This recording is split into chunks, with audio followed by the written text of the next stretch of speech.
Hello, poets! This week we are looking at personification.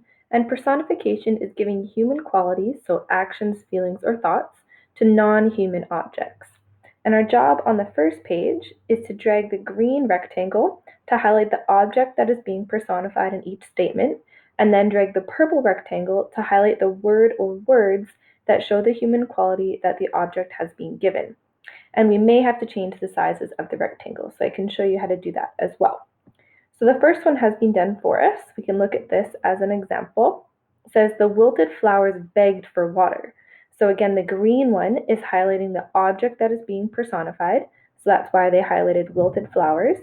And then what they're saying the flowers are doing is begging. So this is the word that shows the human quality. So that is why that one has been highlighted in purple. So if we look at the next one, it says the nail waited in fear for the next blow. So we're going to take the green rectangle, click on it, and then drag it over and highlight the nail. Now this is way too big, so I'm going to hover over this side dot here, click on it, and then drag it inwards, and that is going to allow me to highlight just the nail, the object being personified.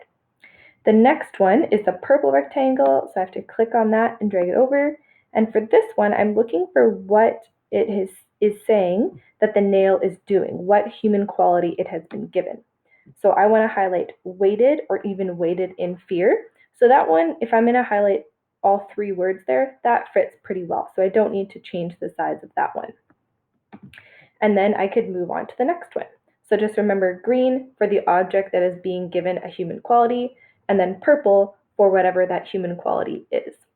And then you do have a second page this week, and this one says circle yes if the sentence is an example of personification, and circle no if the sentence is not an example of personification. And again, personification is giving human qualities to something that is not a human, it's an object. In the first one, it says the train waited patiently for the passengers to board.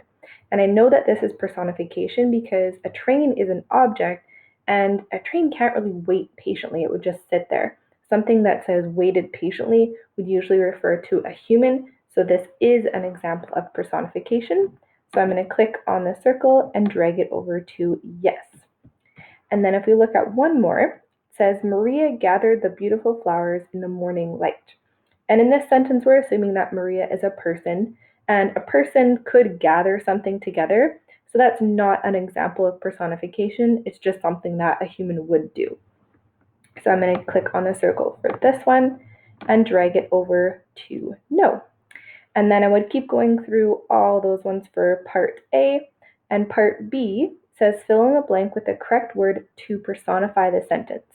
So it's given us some objects, and we need to choose a human quality to connect it to that object.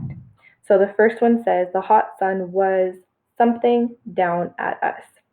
And now if we look at our two options, it says shining or glaring.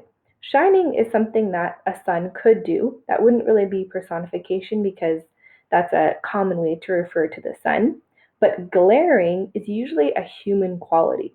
So if I wanted to add personification to this sentence to add in a little bit more description, then I would click on glaring for this one.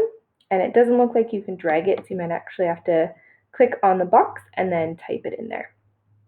And that is all about personification. If you have any questions, just let me know.